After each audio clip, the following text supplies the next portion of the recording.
नमस्कार, मैं ऋचा सिंह और आप देख रहे हैं सी न्यूज भारत। वक्त हो चुका है न्यूज बुलेटिन का।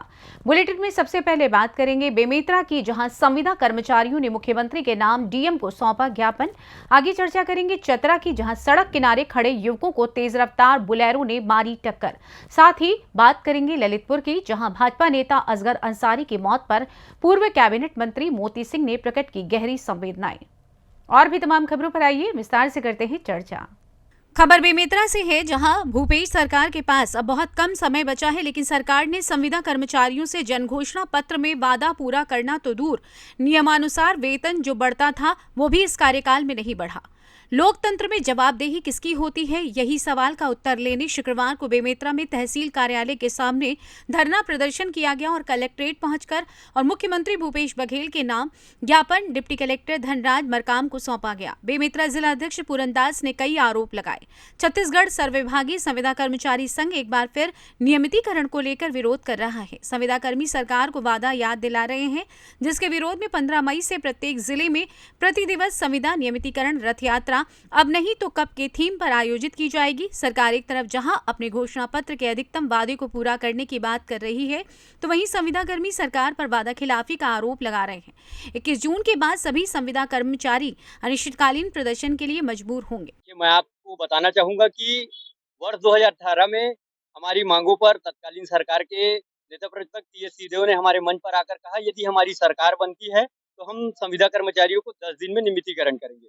ठीक पश्चात 2019 में माननीय मुख्यमंत्री जी ने हमारे मंच पर आकर हमें आश्वस्त किया कि इस साल किसानों के लिए है और अगले साल हम संविदा कर्मचारियों के लिए नियमितीकरण का सौगात देंगे। मगर बहुत ही खेद का विषय है कि लगभग 4.5 साल व्यतीत हो जाने के बाद सरकार के द्वारा संविदा कर्मचारियों के विषय में कोई ठोस पहल नहीं किया गया है, जिससे हम सभी संविदा कर्मचारी आक्रोशित हैं और नियमितीकरण रथ यात्रा के माध्यम से हम 33 जिलाओं में पहुंचकर अपने संविदा के साथियों को प्रेरित करते हुए हम उस आंदोलन को गति प्रदान करेंगे। यदि हमारी मांगे पूरी नहीं करती तो प्रांतीय आह्वान पर हम रायपुर में अनिश्चितकालीन आंदोलन का आगाज करेंगे, जिसकी समस्त जवाबदेही शासन और प्रशासन की। सर्व संविदा कर्मचारी संघ के द्वारा मेरे को ज्ञापन सौंपा गया है माननीय मुख्यमंत्री पे, इसे मैं शासन को प्रस्तुत करूँगा। छत्तीसगढ़ के जांजगीर चांपा जिला से शिवरी नारायण के मंदिर से निकला है, जो आज यहाँ बेमेतरा जिला का वार्ता होती है। 17वां जिला है, जो हम लोगों का जो 33 पूरा जिला हम लोग जाएंगे। संविदा नियमितीकरण का जो रथ यात्रा है उसको हम प्रत्येक जिला में जाके जिला कलेक्टर के माध्यम से माननीय मुख्यमंत्री जी ने जो बोला था कि मैं आप लोगों को 10 दिवस के अंदर नियमितीकरण करूंगा, लेकिन आज 4.5 साल हो गए हैं। सरकार ने संविदा कर्मचारियों को नियमितीकरण की बात करते हैं, लेकिन उनके द्वारा ना ही आज तक एक रुपये वेतन वृद्धि किया है, ना संविदा नियमितीकरण के संबंध में कोई भी पहल। बेमेतरा से सी न्यूज संवाददाता संजू जैन की रिपोर्ट। चतरा में तेज रफ्तार से होने वाली मौतें थमने का नाम नहीं ले रही। कल दोपहर टंडवा सिमरिया मुख्य पथ पर स्थित रिलायंस पेट्रोल पंप के समीप सड़क किनारे खड़े 3 युवकों को तेज रफ्तार बुलेरो वाहन ने रौंद डाला। इस घटना में एक युवक की घटनास्थल पर ही दर्दनाक मौत हो गई, जबकि अन्य 2 युवक गंभीर रूप से घायल हो गए। सभी घायलों को स्थानीय लोगों की मदद से सिमरिया रेफरल अस्पताल में भर्ती करवाया गया, जहां एक युवक की गंभीर स्थिति को देखते हुए रांची रेफर कर दिया गया, जहां दूसरे युवक की भी इलाज के दौरान मौत हो गई। इस घटना में मृत युवक टंडवा थाना क्षेत्र के धनगड्डा गांव के रहने वाले थे। घटना को लेकर बताया जा रहा है कि तीनों युवक बाइक पर सवार होकर सिमरिया की ओर जा रहे थे। इस दौरान रिलायंस पेट्रोल पंप के समीप सड़क किनारे बाइक को खड़ा कर पेट्रोल चेक कर रहे थे। इसी दौरान तेज रफ्तार बुलेरो वाहन ने उन्हें रौंद डाला। घटना के बाद मृतक के परिजनों ने टंडवा सिमरिया मुख्य पथ को जाम कर घंटों प्रदर्शन किया, जिसके बाद मौके पर पहुंची सिमरिया थाना पुलिस की टीम ने घंटों मशक्कत के बाद परिजनों को समझा बुझाकर सड़क से वाहनों का परिचालन शुरू करवाया।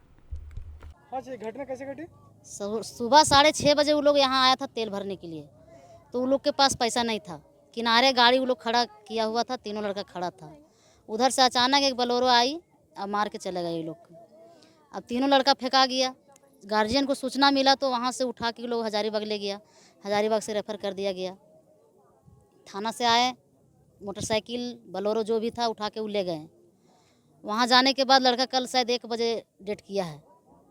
सड़क जाम क्यों किया? सड़क जाम किए हैं कि जो उचित मुआवजा है वो परिजनों को दिया जाए, और जो 2 हमारे हॉस्पिटल में भर्ती हैं उनका कम से कम गाड़ी के ओनर इलाज के लिए उनका खर्चा उठावे। इसीलिए हम लोग सड़क जाम किए हैं।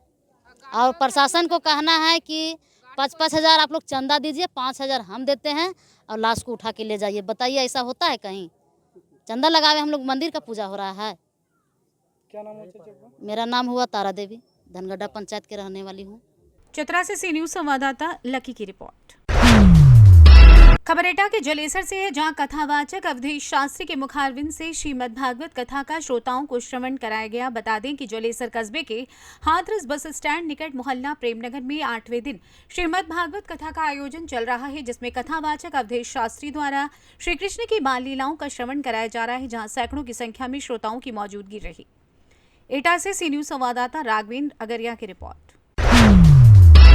खबर ललितपुर से है, जहां ललितपुर के जिला चिकित्सा अधिकारी डॉक्टर जे.एस. बख्शी के आदेश को जिला कार्यक्रम प्रबंधन इकाई को मुख्य चिकित्सा अधिकारी कार्यालय ललितपुर के भवन में स्थानांतरण करने के आदेश को न मानते हुए पूर्व उप मुख्य चिकित्सा अधिकारी डॉक्टर डालचंद की पत्नी के मकान में संचालित कर रही हैं। सवाल ये उठता है कि क्या मोह है पूर्व मुख्य चिकित्सा अधिकारी की पत्नी के मकान से, जो मुख्य चिकित्सा अधिकारी डॉक्टर जे.एस. बख्शी के आदेश को दरकिनार कर रही हैं। Doctor JS. बख्शी ने साफ तौर पर कहा कि जिला कार्यक्रम प्रबंधन इकाई जिला चिकित्सा कार्यालय स्थानांतरण होना चाहिए।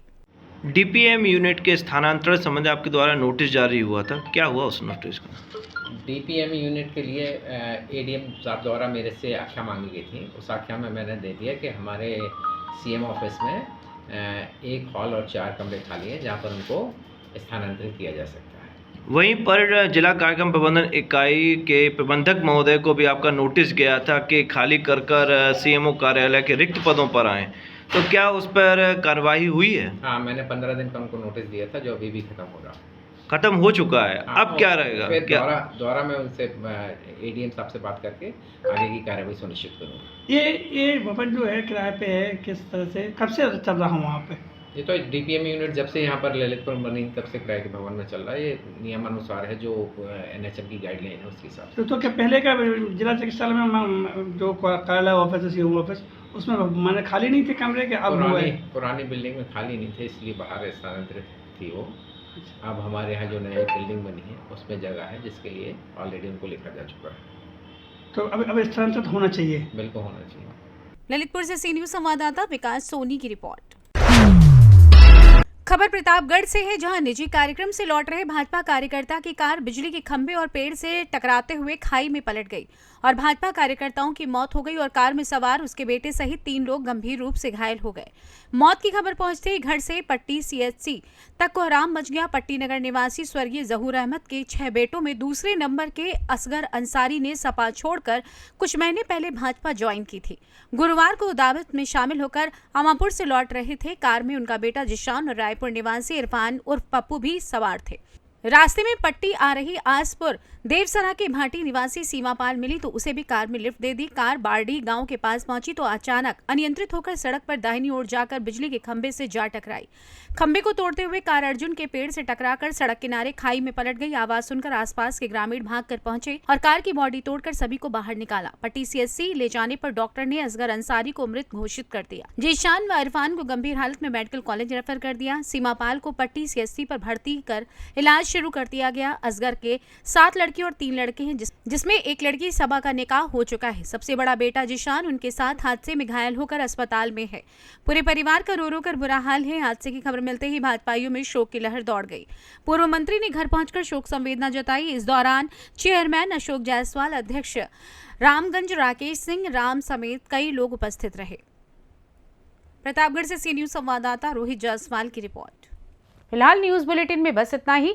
देश दुनिया की तमाम खबरों को जानने के लिए देखते रहें सी न्यूज भारत। हर खबर आपके साथ, आपके हाथ।